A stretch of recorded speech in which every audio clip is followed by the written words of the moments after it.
Hey everybody, this is Josh Ellsworth and welcome to our live session today, which is Ask the Heat Printing Experts. We have a crew on with you that's ready to answer all of your tough questions around heat printing. So we have Jenna, if you want to wave, Jenna. We have Jennifer, and then we also have Alison. And myself, I'm Josh Ellsworth, and we have Deborah on as well, and she'll be our moderator today. But before we get into the questions, while everybody is taking their time to join, just to familiarize yourself with how this will work, there is a chat within this webinar platform. And so you're welcome to ask questions live. We did get some questions submitted in advance that we're going to go through, but please do ask any question you have related to heat printing or your heat printing business live, and we're happy to take those on air. Before we get into all that, though, I'd like to go around the horn so our presenters can give a brief introduction of themselves and their expertise in heat printing and their time with Stahls. So let's start with you, Alison. Good morning, everyone. Thank you so much for joining us. I'm Alison Zuccaro, Strategic Product Manager at Group Stahl. I have been with the company for 25 years and have expertise that range in varying things. I like to tell people whatever you can slice and dice. So if you get it in a transfer form from us, I have some level of knowledge of it. So hopefully we can answer some of your questions today and you can leave a little smarter. All right, awesome. Jennifer, you want to introduce yourself? Sure, thanks, Josh. I am Jennifer Johnson. I am one of the strategic sales managers for Group Stahl. Been with the company about 4.5 years, but my expertise ranges about 20 years in heat print technology. So similar to Alison, you know, if you purchase it in a heat transfer form, hopefully I can help guide you through the product, the application, and all that good stuff. All right, and Jenna. All right, so I'm Jenna, and I've been with the company for just a little under 6 years. Those of you probably know me from video on YouTube, so I do a lot of the content and education for all of that and trade shows. So lots of stuff, but fun nonetheless.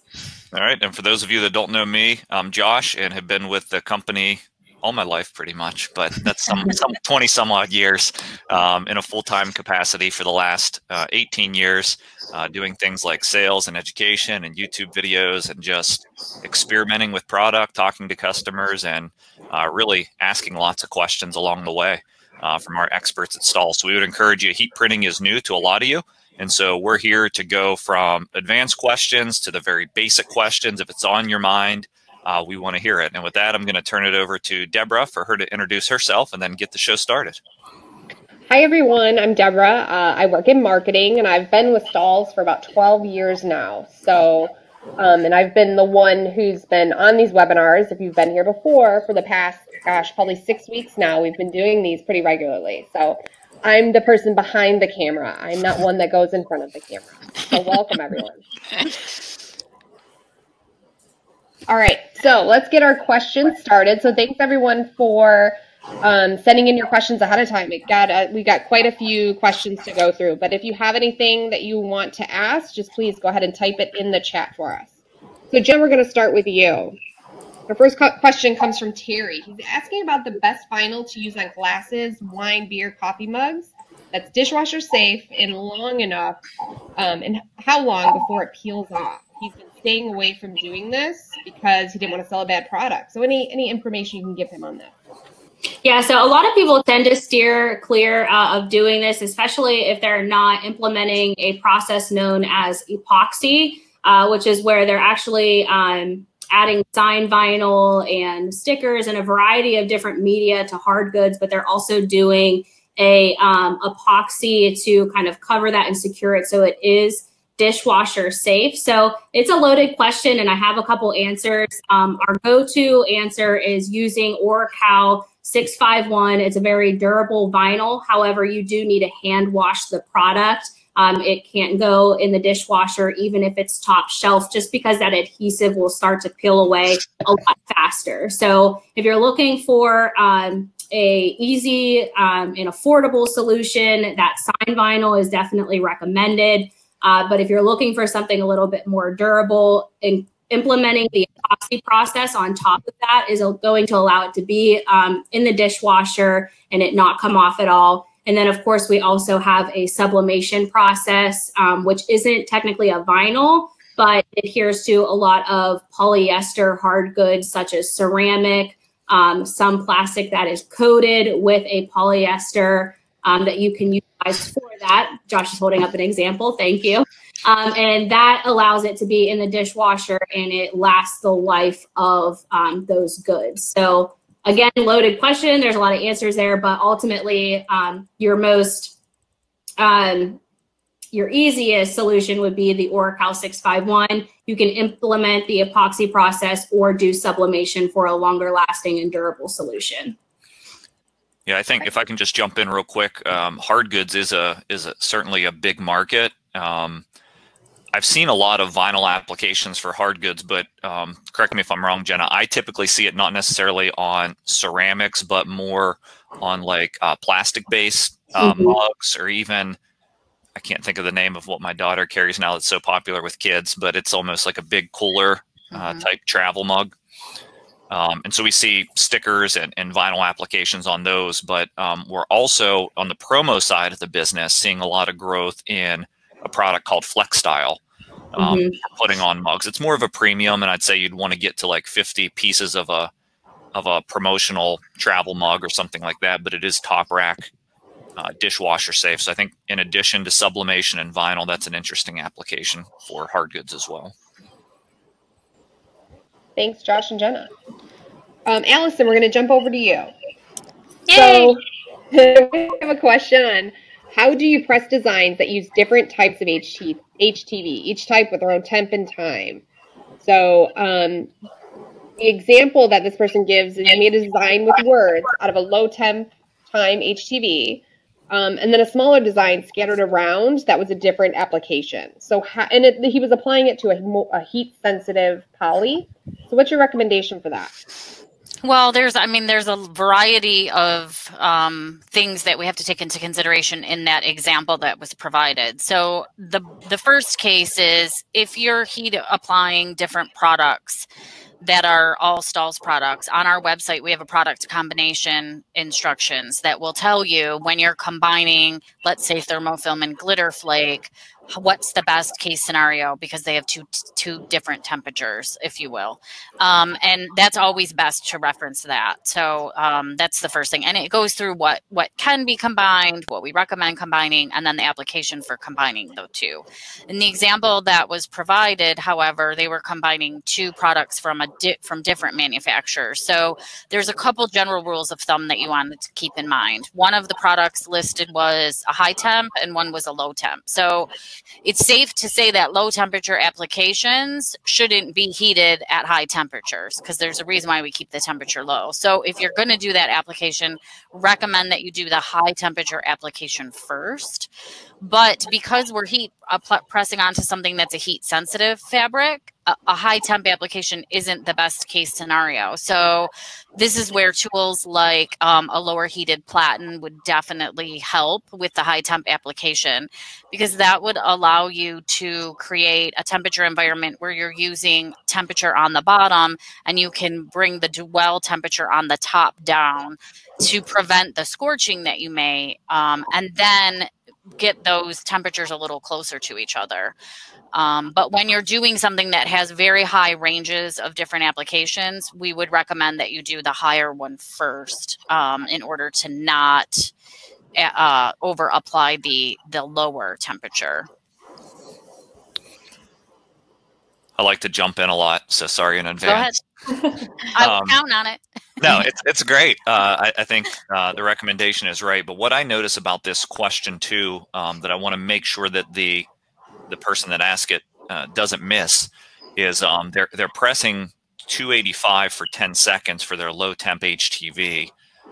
They're using a competitive brand of glitter, so I would say check out the Stahls glitter, which applies at 290 degrees on 100% poly. So you could very well, just source a product that's closer in application and solve your problem as well. Guys, Josh, I've got another question for you. Since we're talking about scorching of garments in lower temps, what's the best formula for reducing scorching when using 50-50 garments? So anytime there is a synthetic fabric in the garment, whether it's poly or rayon or viscose or lycra or spandex, you run the risk of scorching. 50-50 is probably the least likely to scorch that I've seen out there. And as you start to get higher in the polyester content or synthetic fiber content, it's more prone to scorch. So 50-50 should be pretty easy to tame by just sourcing a heat transfer product that can apply at a low temp. The big mistake that I see out there with some customers, and it's just I guess it's a communication issue between the supplier and a decorator, is just because a product says it will apply to polyester doesn't mean that it's not going to damage the polyester that's there. So we have products like Goof Proof at Transfer Express, which is a phenomenal product, bestseller, but it presses up at 365 degrees in its standard application. And so if you test your fabrics that you're using and you see you're getting scorching at 365 or even the alternate application at 340, then you probably should be looking for a transfer that's going to press down in the 300s or less. So rule of thumb, if you can get the 300 degrees or less, if your fabric is heat sensitive, you can probably solve scorching on a 50-50. When you start to really get into the high poly content, some of those even scorch at 300. And so then you really need to look for products that can apply down around 275 or 260. So I think we sang a song once that said high temps drop them down, right? So that's what we need to, that's really what we need to do. And then last tip I'll give is watch your pressure. Often when we see the scorching issue, it's on smaller platens that are used or print pads that raise the print surface. And usually when people are using a smaller print surface, they are way over applying the pressure onto that product. And so it's not only a temperature issue, it's a pressure issue. But you should be able to solve that with the right know-how and the right product with a low temp application. Somebody jump in on me now. No, well, come on. No, you're absolutely right. So we had another question come in. Just what's the best temp to apply thermal film to 100% poly polo to minimize the affecting to the fabric? Who wants to take that one? I've been talking a lot. I would. Go ahead, Jennifer. I would probably recommend, I mean, unless you're absolutely married to the thermofilm or your customers are really used to the colors in the thermofilm category, I'd actually recommend switching up the product, as Josh mentioned, to a lower temperature application. My favorite happens to be Premium Plus. I love the high tack. We offer it in a high tack and a low tack, but Premium Plus is just beautiful. It goes on at a nice low temperature. It's really lightweight and breathable. Soft as a bunny is kind of our marketing push for that product. And it really truly is just one of the softest vinyls you will ever feel on the market.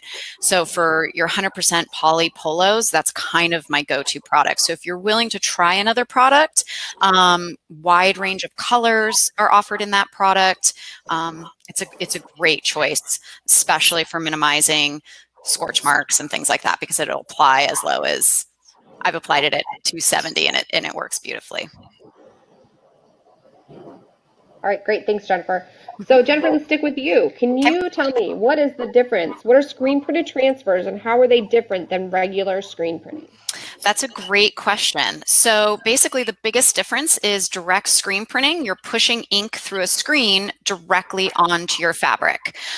Screen printed transfers, same technology. You're pushing ink through a screen, but we're pushing it and printing onto a carrier paper or a carrier sheet that you then transfer onto whatever your substrate is using an industrial heat press. And the biggest reason why this is such an advantage is so that you don't have to have commitment levels with direct screen printing. You don't have to know all of your sizes or all of your colors for a given job. You know, you can produce screen printed transfers. They take up almost no space on a shelf. They last, we recommend a year, but I've used some that are older than a year and work beautifully. You just want to make sure you test them. So you can really do made to order or in-time printing. You pull your garment as you need it, you pull a transfer sheet as you need it, and you're off to the races. You don't have to have a large order to meet some screen printing minimums that a lot of screen printing shops will have. You can order, you know, a few sheets of Transfer Express screen printed transfers. For example, we have a 5-sheet minimum, and it's an 11 1/4 by 14 sheet. So really, I mean, it's great. If you can kind of Tetris the logos together, I always tell people try to fit a little left chest and a back on the same sheet, and 5 sheets, you got 5 shirts. It's great, really easy. All right, thanks, Jennifer. Yeah.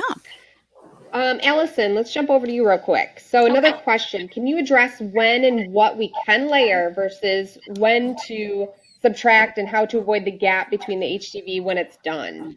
When is there shrinkage of the design? How do you avoid that? Oh, another one with multiple questions. I love it. Yeah. So let's address one at a time.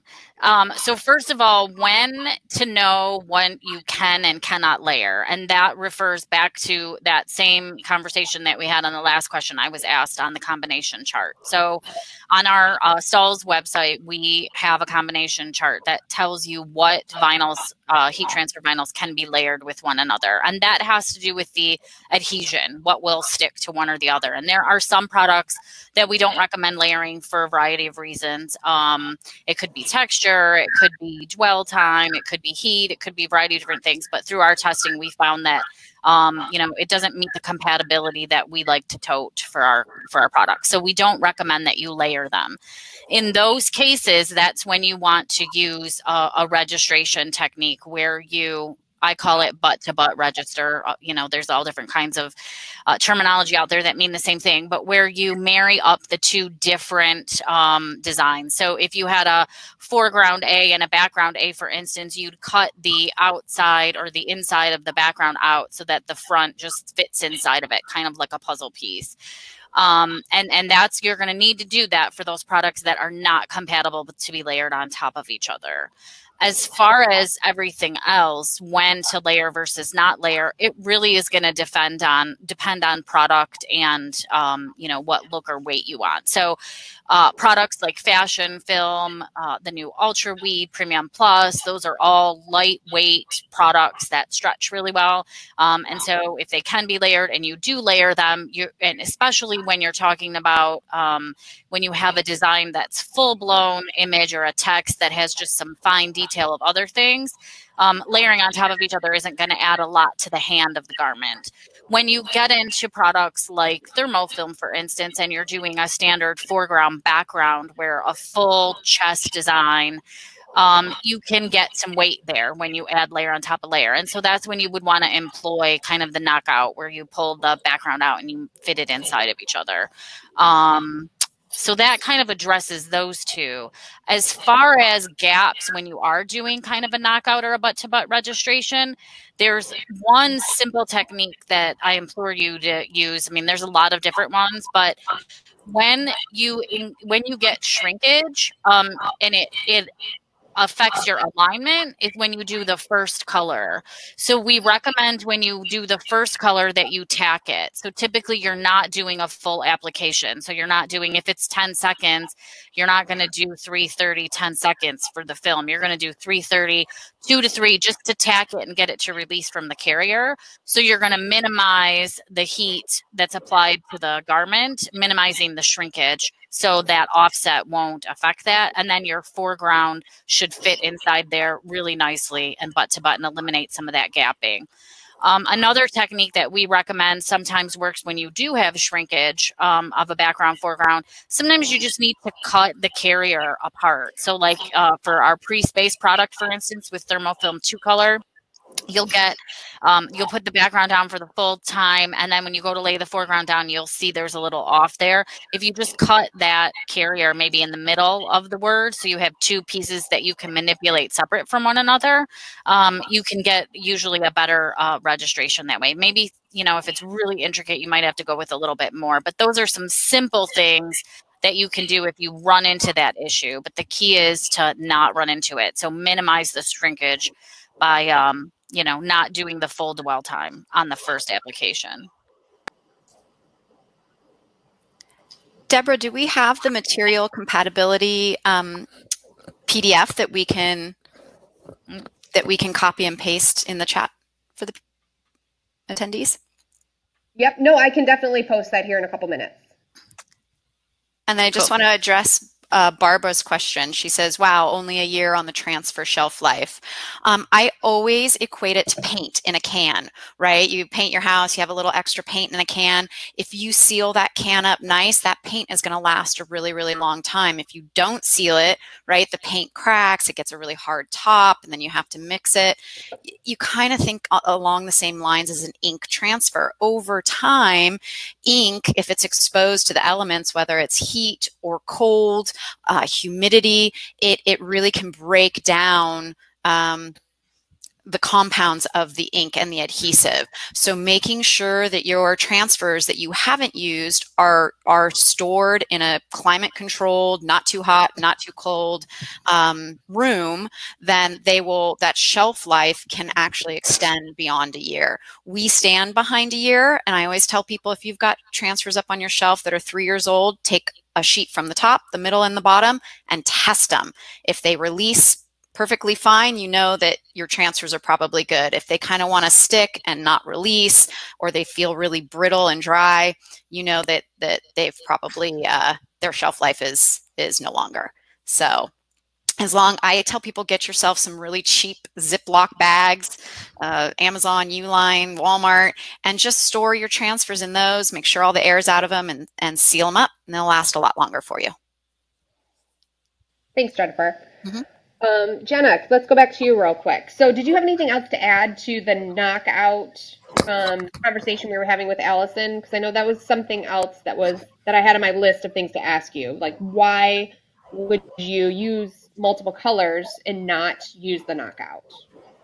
So in terms of layering, so the question that came, they made a really good point that being able to utilize the knockout makes the product that you're applying more breathable. And especially when it comes to t-shirts or anything really lightweight, you want to make that garment as breathable as possible. So utilizing gap contours and outlines and the knockout method is going to allow that transfer or heat transfer vinyl specifically to not feel as thick. So if you can avoid a layering, then it's still applicable to your designs because it's going to feel better on the garment overall. But Allison hit on a lot of those points to a T, so great job, Allison. But yeah, some products out there, because of texture, they don't allow you to layer. So that's really why kind of the guidelines we follow as far as layering and that goes, because again, you want the breathability. One, that's a great reason to not layer. And second would be because products just aren't layerable. So, but it can also speed up the process.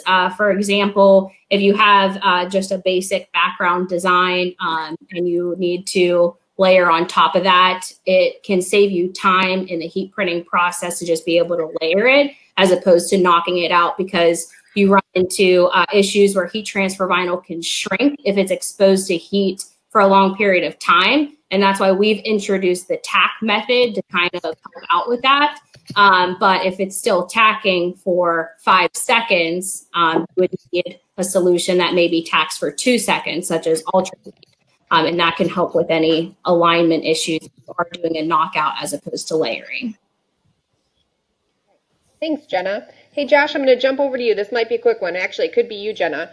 Bruce is asking in chat, one of our sessions, it was mentioned you had a web address that will tell us if a design we want to use is copyrighted. What is that website? Go fish. I have no idea. Was that you, Jenna? I'm a friend too. I don't know what that website is. All right, Bruce, we will look into it and get back to you. Sorry, Bruce. Josh, we've got a question from Al. What's the best method for nylon jackets and bags? So I'll start with test, because typically when you're dealing with a jacket, particularly, there's often some sort of coating on there, a waterproof coating typically. A bag is a little bit less risk to apply because it's not something that's typically going to be laundered. So number one is it's safe to use a material with a nylon-based adhesive. And so when you look at the website, look at the products that will stick the nylon, and those are going to be A small subset of our products at Transfer Express, AquaTrue is one of those products that works particularly well on nylon. If you're looking for a heat transfer vinyl, we have two that work well. I would recommend Gorilla Grip 2 is the name of the product for jackets and nylon bags. And then once you get to that point of those are the two products we're going to test and evaluate, you can make a decision. If there is a waterproof coating that's going to prevent adhesion, you can use a denatured alcohol, rubbing alcohol, to remove that coating just in the area that you're going to apply to, particularly jackets or usually left chest logos, something like that. But no, you are removing the waterproof coating. And so some people are buying the jacket for that function. So just be aware of that. But coatings are typically bad for adhesives. So you want to test. I have had success in the past applying jackets with coatings, but not all coatings are created equal. So test, and sounds like a lot of work, but here's the benefit of doing that. Jackets are typically high-end items and high-margin items that you can make a lot of profit on. And probably 95% of the people that are on here today watching aren't willing to take the risk of ruining a jacket. So if you order some jackets, spend some money, test, you can really establish a unique revenue category where there's not as much competition, and really make a specialty in doing jackets once you've done the work to test and make a lot of profit doing it. All right, thanks, Josh. Jennifer, let's hop over to you real quick.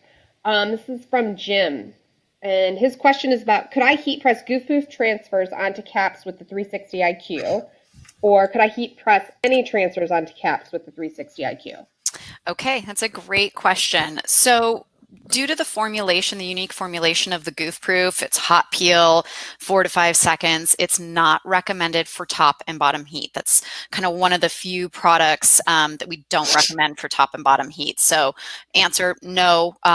We also are looking at enhancements to the 360 cap press as we move further and further down. So until those are really out in the market and people have used them, screen printed transfers, I'd probably suggest staying away from. There's so many other options that you can utilize with that 360 cap press. Most of the heat transfer vinyls, unless Jenna or Josh, you have another opinion about it, work beautifully with the 360. And then obviously all of our dimensional products like our Flex Style and our new 3-dimensional embroidered patches, standard embroidered patches, and our leather patches, of course. So for now, I would suggest staying away from the screen printed transfers and stick with the HTV and then the dimensional patches. So adding on to that, Jennifer, Elliott just typed a question in about his hat, or about a hat. He says, I've got an order to apply embroidered patches with heat seal backing to hats. Any special tricks that you know of to do this easily? Well, if you haven't already, definitely get yourself pre-ordered for a 360 cap press. I mean, for a price point of $1,295, it is the best money you will ever spend. Basically, Hotronix has completely reformulated how you can decorate hats. We've reconfigured the mold. We've incorporated top and bottom heat. So for really thick items like embroidered patches, the amount of heat you have to use to get through the patch, you're likely going to damage or scorch your hat. So that's where incorporating that bottom heat and kind of sandwiching it together with a nice low heat on the top, high heat on the bottom so that you can melt that adhesive from the inside of the hat, you're going to be much better off decorating patches on hats with a cap press like the 360. All right. Thanks, Jennifer.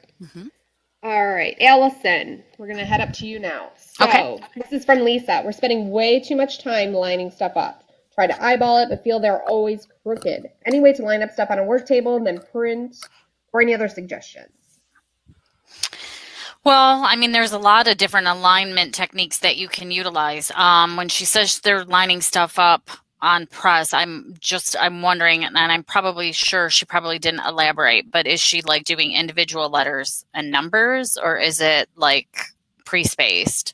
Yeah, we didn't get any details on that part. Okay, so we'll talk about pre-spaced a little bit then. So one of the best things that you can use as far as alignment goes is the pre-spaced or CAD cut designs or text. or CAD prints or, a transfer from Transfer Express. So a lot of those, or if you're doing it in-house, actually CAD cutting versus the letters and numbers. So that will come pre-aligned on a Mylar carrier. So everything's all pre-spaced for you, and then you're laying it down. If you're talking about alignment onto garment, there's a lot of different tips and tricks that you can utilize as far as alignment on garments. Personally, I'm vertically challenged, so I tend to be very short. And a lot of times aligning on a heat press, especially when it's on a cart or a table that's very high or higher to my stature, tends to be very difficult. So I do a lot of alignment off heat press on a lower surface that I can get above and look down upon. And then I employ a lot of our heat printing alignment tools. So there's a thermotape that you can use. Once you put something on a surface that's lower so that you can visually look at it and make sure that it's aligned properly, you can use our heat resistant thermotape to hold it in place. And that will work well for any CAD cut materials, Transfer Express products, the individual letters and numbers. There's also, a tack spray or different kinds of tack sprays that you can get out there that can help align other things to hold them in place, when you're moving from one side to the other.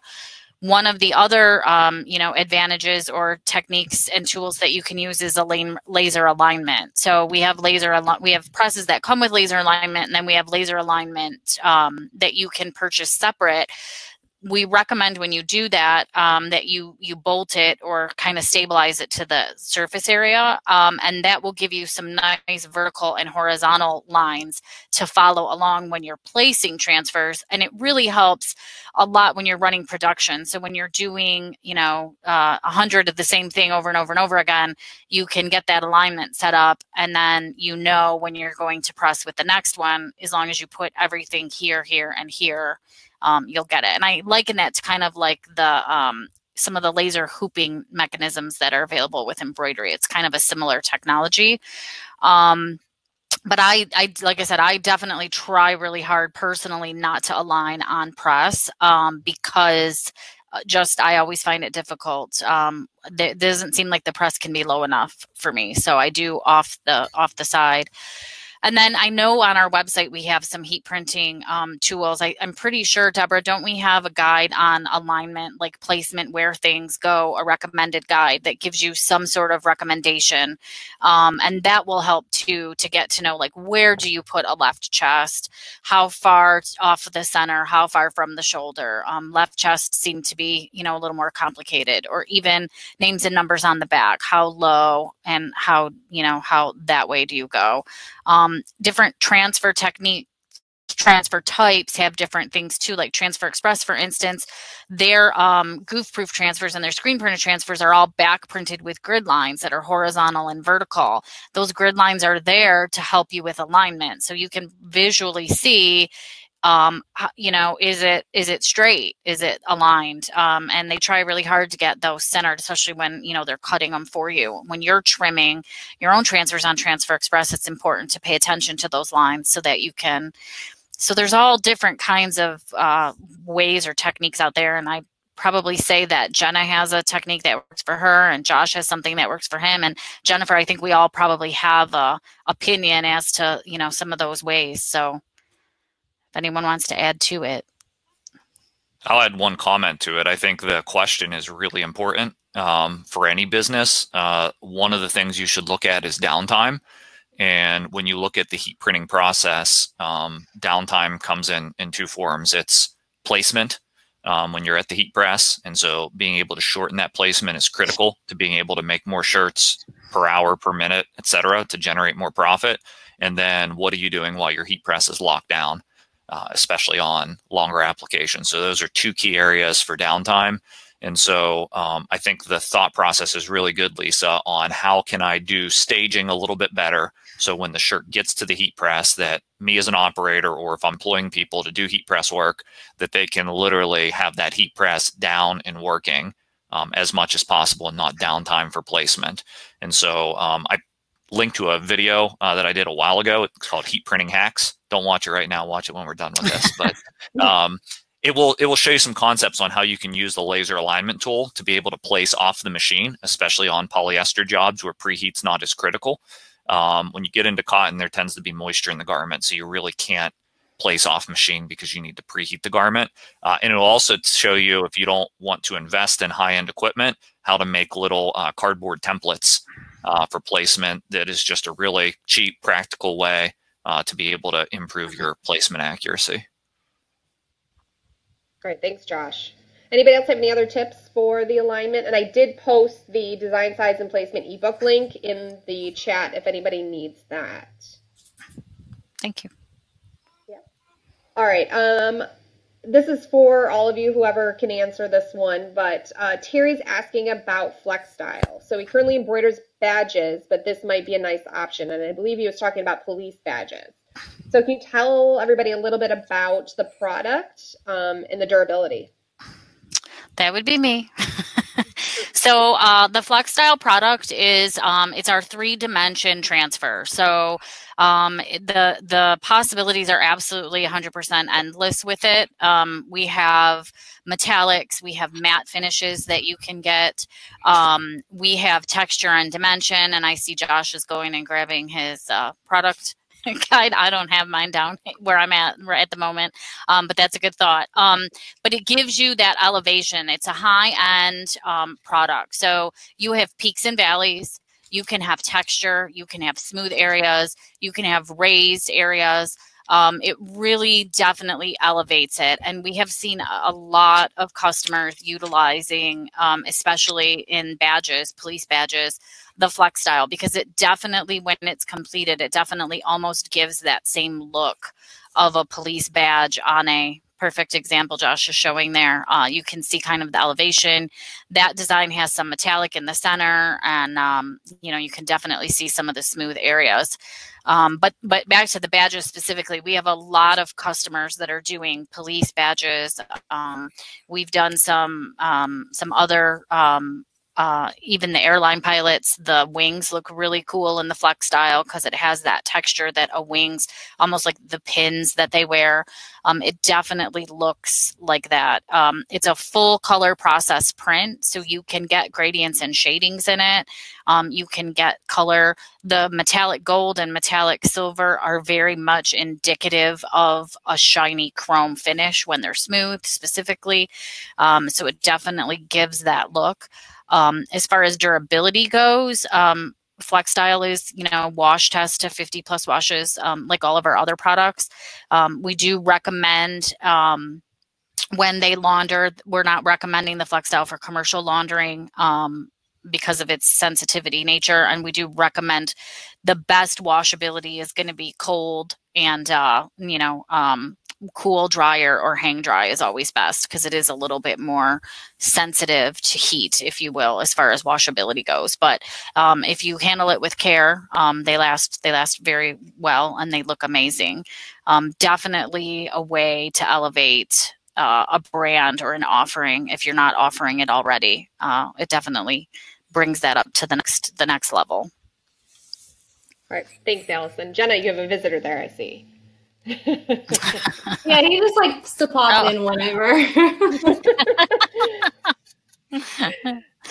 So Jenna, I'll jump over to you real quick. So this is more about marketing your business from Caitlin. When do you start posting new design things? Example, Father's Day, summer, fall, etc. So I'm going to share my screen because these are really great links here that I sourced from Cutting for Business. So here's one that she shared a while back, and it's a guide to selling holiday or seasonal handmade items. And it gives a perfect description of when you should start selling based off of the time of year and holiday. So for the most part, up to a month or a month and a half in advance. And then there's a very clear breakdown of when you should start considering the next holiday coming up, and also whenever you can start clearancing or putting items on sale so that you can clear out inventory. So she has that for all the major holidays, and then she also shared it for some of the more social inspired holidays where they're just kind of like random, but they're out there and you can definitely build more sales opportunity So we'll be sure to share the links of this so that it's an easy find for you. But this is a great way to start figuring out when you want to promote the items you're selling for each holiday.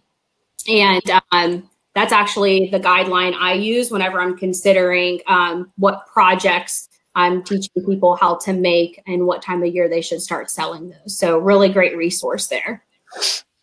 I did go ahead and post that in the chat, so everybody. Awesome, thank you. Yep. All right, let's jump down to Jennifer. So this is a long question, but the gist of it from Wendy is she just has a hard time picking the material to use for different applications. CAD prints versus CAD cut versus transfers. And she got her cutter in January 2019 and just got it set up last week. So she needs to start using it and making some money. Okay, that's a great question. And I would say that's probably in the top 5 questions we constantly get asked what to use when, because let's face it, we have a lot of products both at Transfer Express and at Stahls. So for a newbie starting out, it can get a little overwhelming and pretty confusing. We have created a really great, very simplified little cheat sheet. It's called a what to use when cheat sheet. And it breaks it down into 4 different product categories. Your heat transfer vinyl. And I always like to, there's no hard, fast rule here, but as a general rule of thumb, I say 3 colors or less. That kind of heat transfer vinyl is that sweet spot. And I believe, I don't have it pulled up, but I believe it's 50 units or less. And then if you've got, 1 to 4 colors somewhere in there, you're going to want to switch over to screen printed heat transfers. If you're doing 4 or more colors, that's when you're going to either look into our CAD prints, full color digital transfers, and we sell those both at Stahls and at Transfer Express, or my personal favorite, the stretch litho mat, which is full color, borderless, buttery soft velvet finish. It's just a great all-around product. And the great thing about stretch litho mat is it's produced on a slightly larger sheet, 11.5 by 18 sheet. So, and it's not priced by the color. So you can put single color graphics, full color graphics, 2 color, 3 color, all on the same sheet. Fill up that real estate and get the most for your, the best bang for your buck. But that guide, that what to use when guide, is a really handy tool. Print it out, keep it next to you. If you're ever kind of questioning it, I would just reference that guide, and it will hopefully get you into one of the product category buckets. We also hosted a what to use when webinar about 3 weeks ago. You can always reference that as well in our video library. That's a great one to watch and reference and dive deeper into each product category. I did go ahead and share the file, the PDF of what to use when, so everybody can download that as well. Excellent. Great. And so just because I was working on my presentation this morning, tomorrow I'm giving a webinar with impressions, which is on our events page on Stahls. It'll go on their webinar platform, but we'll be running through the what to use when guide a little bit in detail, but really focusing on how to generate the most profit per job, and running through a few different actual job examples, what they cost to make, what you could sell them for. In the conclusion of it, I'll give you the spoiler, is I'll show you how to make $250 per hour at your heat press, assuming you can sell the work through. I'll show you some actual jobs where we've been able to generate that type of revenue. So if you can join me there, I think you guys will enjoy that. It'll be an hour class. Great. Thanks, Josh. I'm going to stick with you, Josh. So from Caitlin, we're going to switch gears here a little bit. How much inventory should you keep on hand? Designs and shirts? As little as possible. I'll start there. And the reason why is I think lean is better, especially in the economy we're in right now. And so if you can really connect your supply chain to be just in time to produce the order, that's the way to go. And so first off, if you're still keeping pre-printed shirts for your e-commerce store or your retail store and buying in bulk, those are the days of old. And, that's a traditional method that's going away because you end up stuck with a bunch of inventory when something doesn't sell. And so moving to blank apparel and ready to apply transfer is the next best thing. And so that's a really sort of made to order workflow where I can take this design. Let's say we just order white transfers, and now I can apply it to 20 different colors of t-shirts that I can merchandise on my site. If I can source my blanks within a one-day ship from me, that's a really lean model, because then I can just order the blanks when I need them, maybe stock the black and white or something like that, or black tees and pink tees if I'm appealing to a female demographic for a quick same-day turn, and stock those. But think about your business and how you can order the shirts just in time. That way you're not sitting on a bunch of sunk money on different sizes and colors, etc. The transfers, if you want to get that transfer feel and you're printing for e-commerce, you're probably going to have to stock. But a lot of times, if you're selling in a web store environment, like pop-up stores that you can do through Spirit Sale, will make the customer pay a setup fee for the store, and that's going to cover my cost of transfers to print. So there's a lot of different business models that you can employ. I would say the leanest method is keep your stock in rolls of vinyl, assuming you can create your designs from vinyl and cut to order. That's going to be your most flexible method. But the best way I can answer that is just enough to have some quick turn stuff, and then line up your vendors so you can get products quickly, so it can be completely made to order. And if you're looking for like specifically a vinyl inventory, I usually recommend keep 10 colors in stock, offer those for quick turn. White and black, of course, are going to be your number 1 and 2, and then usually it's some combination of royal, a yellow, like an athletic gold, and a navy. Those will be your top 5 colors, and then piece in your 3 to 5 school colors, glitter colors, depending on who you're selling to. All right, thanks, Josh. We're getting some more questions coming in about scorching. So I'm going to read Jennifer's question. She says, I have a Hatronics fusion when pressing a performance shirt from Sanmar. They use Premium Plus. However, on the navy and darker colors, they're still getting scorching. They're using the settings that are provided. Is there any way to prevent this? Yes, I can take that one.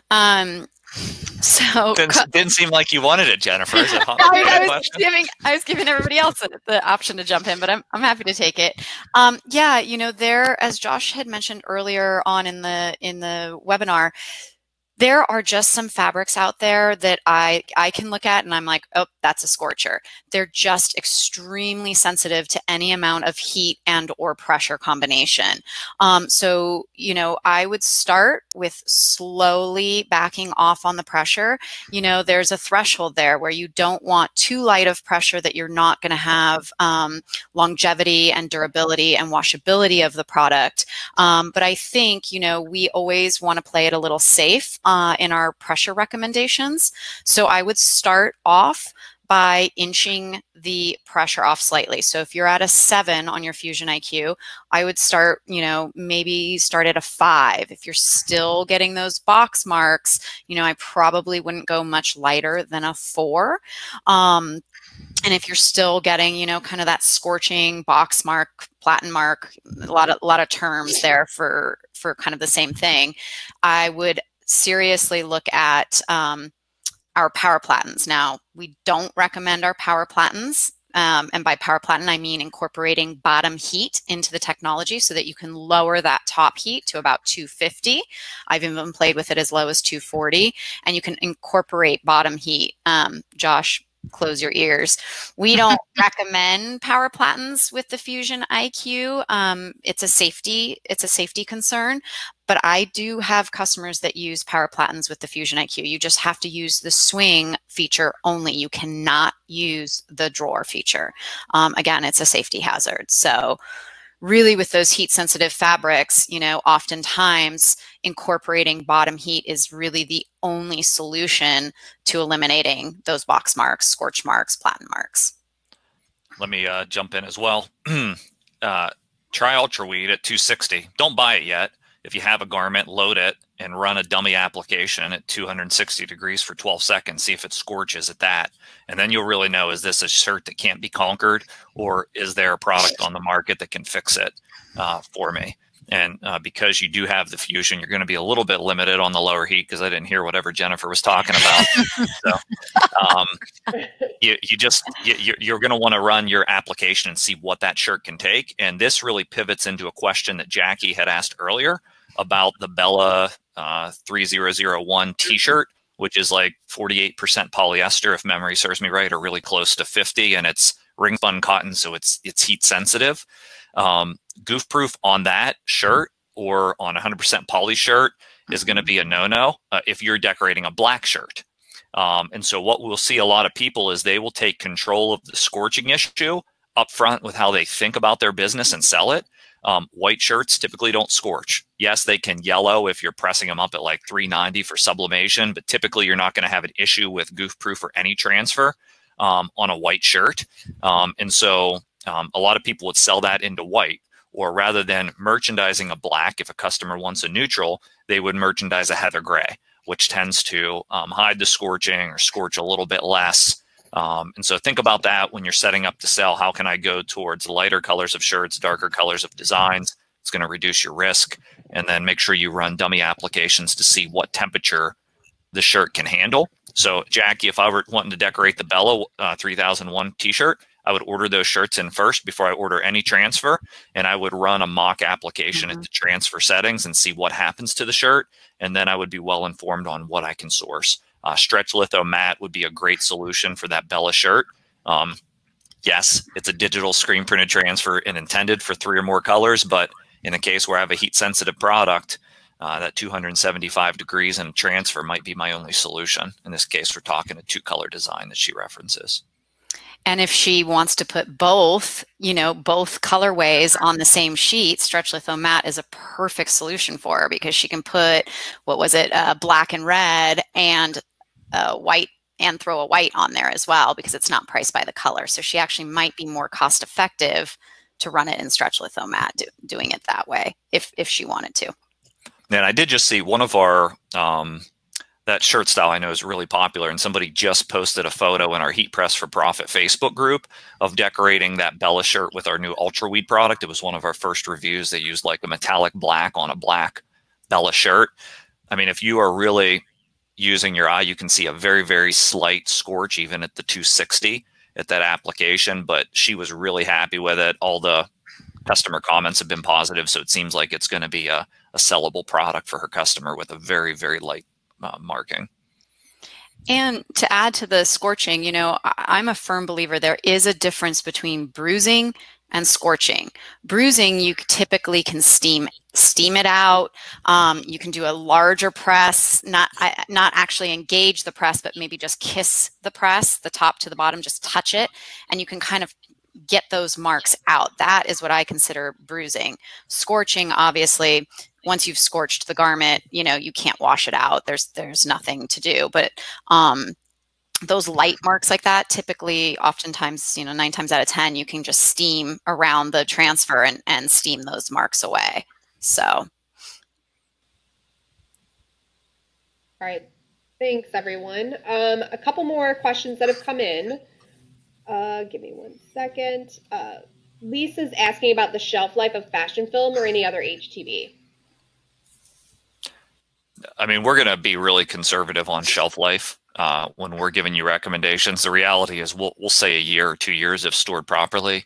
But, if the reality is I've had fashion film and glitter and these products in my garage in a pretty temperature controlled environment, nothing crazy. And I'm still using them on jobs 3 or 4 years later. So you're never going to get that guarantee from us because we want to protect ourselves in case it fails. And so we don't want you to take that risk. But I know many businesses that, if stored properly, can use heat transfer vinyl 3, 5, 6 years later. When we're putting it on our shelf after we manufacture it, sometimes it sits there for a fair amount, but we control the storage conditions. So as Jennifer mentioned earlier, keep it climate controlled. If you are going to be storing it somewhere where there's high humidity, put it in a sealed bag or pack, or even a box with throw some Desi packs in there that keep the humidity and the moisture out, and you should be good to use it for years.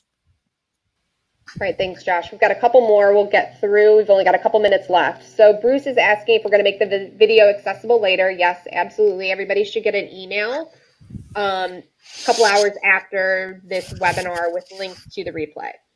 Ed's asking about Jenna's pink heat press she had. So she did post a link to that. Just want to make sure everybody saw it. And Letitia's asking for a few good videos that show you how to use the new Fusion IQ. So Letitia, I will post those in here shortly. So after this is over, I'll stay on and continue to chat with everyone and answer any of the questions we maybe didn't get to. Going back to Jackie's question, I think she was asking about the Bella shirt. She said, would it be better to go with HTV? Depends on the quantity. Quantity, yeah. Mm-hmm. Yeah, so Get in what the quantity is? Yeah, let's use the what to use when guide. Right, That'll tell us. exactly. Does anybody, I think I have one of those handy. Let me pull it up.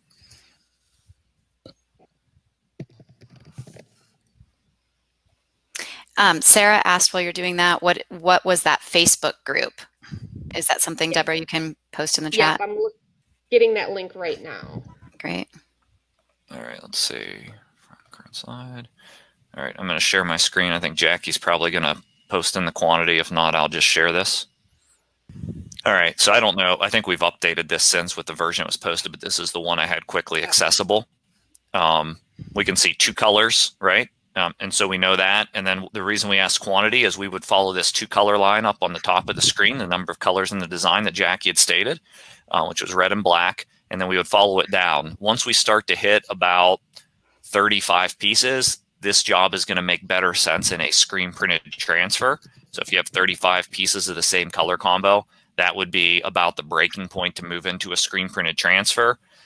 Even though digital screen printed transfers don't show up here, which we've listed in this grid as full color screen printed transfers, what I'm finding is that for simplicity of the business and your decision making, you can use that for a lot of these jobs. It may not be the most cost effective if you really want to get down to pennies and nickels, but if you want to get down to the simplicity in the business and feed more jobs into one print technology, so you're only selling like 1 or 2 things to simplify it for the customer.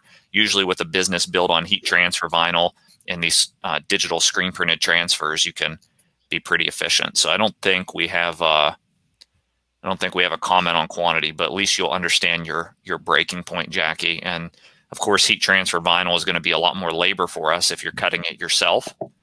We can always cut it for you at Stahls, but if you're cutting it yourself, you also want to think about time, because you may be willing to pay a little more, even on a 20-piece job in order screen printed transfers, because you're on a time shortage. So that's the grid that you guys can download and share, and it will just help your quick decision making on what technology to use. I'm going to go ahead and share that PDF again. Okay. In case anybody missed it.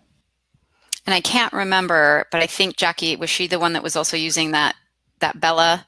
Mm-hmm. Yes. So again, you know, let's say she determines, okay, screen printed transfers, it's going to save me time, it's going to save me labor. And most people's go-to is going to be that goof proof, because it's just our #1 bestseller. It's a great all around product. But on that Bella, you know, if your client opts to go with that darker color, black, you know, goof proof is not going to be the best solution for that project. So your next best choice as a screen printed transfer would be ElastiPrints. But depending on the design, if it's 2-color and you don't have a common colored outline, we do have the option to add a clear. That then takes it to a 3-color. So again, I'm gravitating towards that stretch litho mat as the right solution for not only the Bella canvas, but you can do both colorways really easily on the same sheet.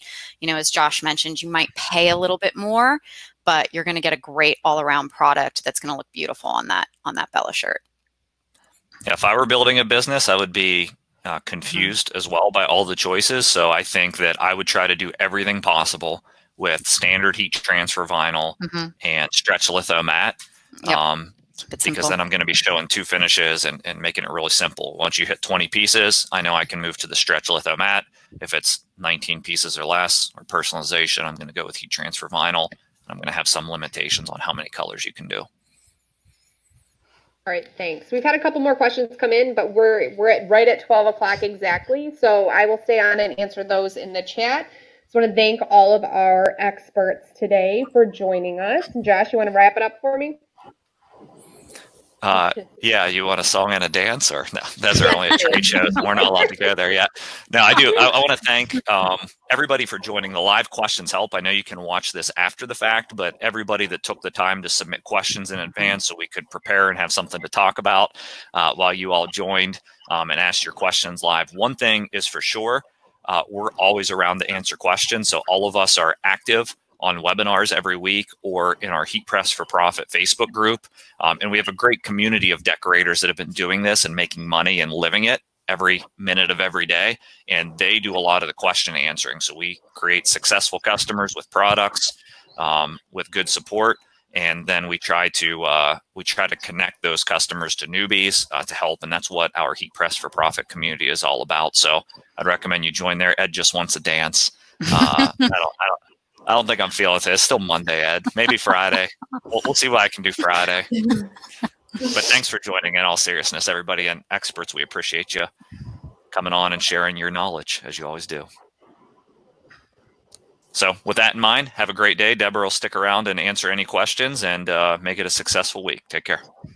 Thank you. Bye. Thank you. Bye.